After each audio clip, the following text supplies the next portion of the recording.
આપ જોઈ રહ્યા છો satyday.com પાક્કું ગુજરાતી।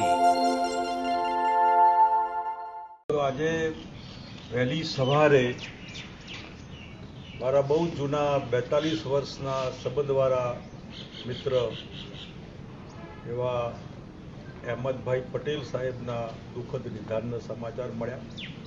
સ્વાભાવિક દુઃખ થાય, જે માણસ આખી જિંદગી પાર્ટી માટે ને પાર્ટી કાર્યકર્તાઓ માટે જીવ્યા, ખૂબ વફાદાર કહી શકાય એવા કોંગ્રેસ પાર્ટીના સૈનિક, ટ્રબલ શૂટર, ગમે ત્યારે અડધી રાત્રે પણ કોંગ્રેસને કોઈ તકલીફ પડે તો માણસ ગમે ત્યાંથી સોલ્વ કરીને બધી જ ગાડી પાટા ઉપર લઈ આવે, એવા અહેમદભાઈની જે આજે ખોટ પડી એ ન પૂરા એવી ખોટ છે, ઇરરિપેરેબલ ડેમેજ કહી શકાય।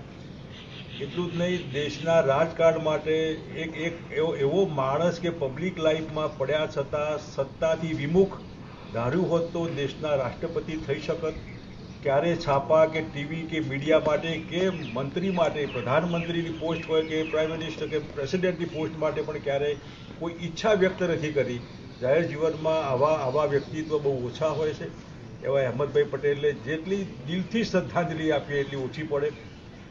હકીકતમાં અમને એનો ખભો હોવો જોઈએ, એના બદલે અમારે એને ખભો આપવો પડે, એ બહુ દુઃખની વાત છે। એના દીકરા ફૈઝલને, બેન મુમતાઝ પટેલ સિદ્દીકીને પણ આશ્વાસનના શબ્દો ઓછા પડે, એમની ખોટ પૂરી એ ન પૂરાય એવી ખોટ એ પરિવારને પડી છે। એના કરતાં વધારે દેશને, કોંગ્રેસને, એવા અહેમદભાઈ માટે જેટલા શબ્દો કહીએ એટલા ઓછા।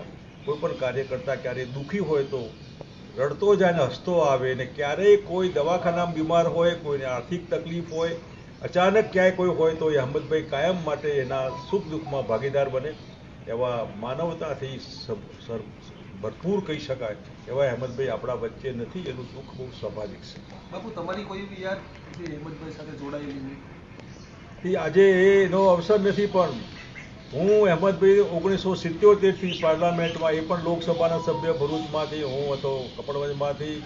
મારા એમના એટલા વ્યક્તિગત સંબંધો, એ વખતે હું ભરૂચ જાઉં તો અંકલેશ્વર એમના ઘેર જમતો ને ત્યાં જ પી રહેતો, આવા સંબંધો। દિલ્હીમાં જવું તો દિલ્હીમાં 102 સાઉથ એવન્યુમાં એમનો ફ્લેટ હતો, હું નોર્થ એવન્યુમાં। એમના આજના બાળકોને મેં રમાડેલા। આટલા વ્યક્તિગત સંબંધો, પાર્ટી અમારી અલગ હતી તો પણ। અને જ્યારે કોંગ્રેસમાં હતા ત્યારે અમારા માટે સર્વા જેને કહેવાય, ક્યાં પણ કોઈ પ્રોબ્લેમ હોય તો અહેમદભાઈ, ક્યાં પણ પ્રોબ્લેમ હતો અહેમદભાઈ, એટલે અહેમદભાઈથી પ્રોબ્લેમના સોલ્યુશન, દરેક દુઃખોની દવા અહેમદભાઈ હતા। કોંગ્રેસ પાર્ટી માટે, કોંગ્રેસ પાર્ટી વર્કર માટે, સોનિયાબેન માટે, રાહુલ ગાંધી માટે, રાજીવ ગાંધી માટે પણ માણસે પહેલી વખત જ્યારે પાર્લામેન્ટરી સેક્રેટરી બન્યા રાજીવ ગાંધી વખતે, એ વખતે માણસને લાગ્યું કે કંઈ પાવર નામની વસ્તુ છે, પાવરથી વિમુખ રહેવાનું ત્યાંથી એ શીખ્યા। અને ગુજરાત માટે તો કલ્પના બહારનું, કોઈ પણ પાર્ટીની સરકાર હોય પણ એ જ્યારે કહે કે આમ થવું જોઈએ તો ગુજરાતના ભલા માટે, ભરૂચ અંકલેશ્વર માટે ક્યારેય માણસે કોઈ દિવસ ના નથી પાડી। એવા હકારાત્મક વલણવાળા, જે રાજકીય પક્ષોથી પર, પ્રધાનમંત્રી સાથે પણ એમના સંબંધો, મારા બી હામે હતો તો પણ એમના વ્યક્તિગત સંબંધો, અને ક્યારેક કોઈ કામ હોય તો એમને કામ હોય જ નહીં, એમને પબ્લિકનું કામ હોય તો પણ માણસ ના ન પાડે। આવા બિલકુલ પોઝિટિવ વિચારસરણીવાળા માણસ એ બહુ ઓછા આવા લોકો જોયા છે, જે બધામાં હસતા મોઢે દુઃખી થઈને પણ માણસ ખબર ના પડવા દે કોઈને કે પોતે કેટલા દુઃખી છે। શારીરિક રીતે માણસ આખો દિવસ રાત્રે 1 વાગે સૂતા હોય પણ સવારે 10 જનપદમાંથી ફોન આવે, ભાઈ 8 વાગે મિટિંગ છે તો 8 વાગે પહોંચી જવાનું, તબિયતની ક્યારેય ચિંતા નહીં કરવાની। આવા અહેમદભાઈ એટલે બહુ, અને છતાં લો પ્રોફાઇલ, જાહેર જીવનમાં લો પ્રોફાઇલ રહેવું બહુ કાઠું હોય। આવા લો પ્રોફાઇલવાળા જાહેર જીવનમાં પોલિટિશિયન મેનેજ જોયા। બહુ મોટી નેશનલ લેવલે ખોટ છે બધી પાર્ટીઓને, ન ફક્ત કોંગ્રેસ। આપણી કલ્પના બહારનું એમનું મેનેજમેન્ટ અને એમના પીઆરઓ જે હતો ને, એ ઇન્ટરનેશનલ લેવલે એમનો પીઆર, કોઈ પણ કોનું ડેડ બોડી ક્યાંય પડ્યું હોય ને માની લો કે લઈ આવવું હોય તો અહેમદભાઈને વાત કરો એટલે બધું વ્યવસ્થિત રીતે એના ઘરમાં પહોંચી જાય। આટલા બધા આશીર્વાદ લોકોને એમને મળેલા। ઠીક છે, કોરોનાનો ભોગ બની ગયા એટલે જે આપણા હાથમાં નથી। હું રોજ ગૌરવ પંડ્યા જે એમના સાથે નજીકમાં હતા એમની સાથે વાતચીત કરતો હતો અને ખબર અંતર પૂછતો હતો। ડૉક્ટર બાલા મદ્રાસમાં બહુ સારા ડૉક્ટર છે ફેફસા માટેના, મેં ભલામણ કરેલી કે એને બોલાવો, એની ટીમ પણ આવી ગઈ હતી, પણ અલ્ટિમેટલી બધા ફેલ્યોર થઈ ગયા ઓર્ગન્સમાં, એમાંથી આ બધું થયું। એ વિનો ઇટ કેમ થયું બધું, પણ આ ઇરિપેરેબલ ડેમેજ છે બધા એના માટે, પાર્ટીને નહીં બધા દેશ માટે કહી શકાય।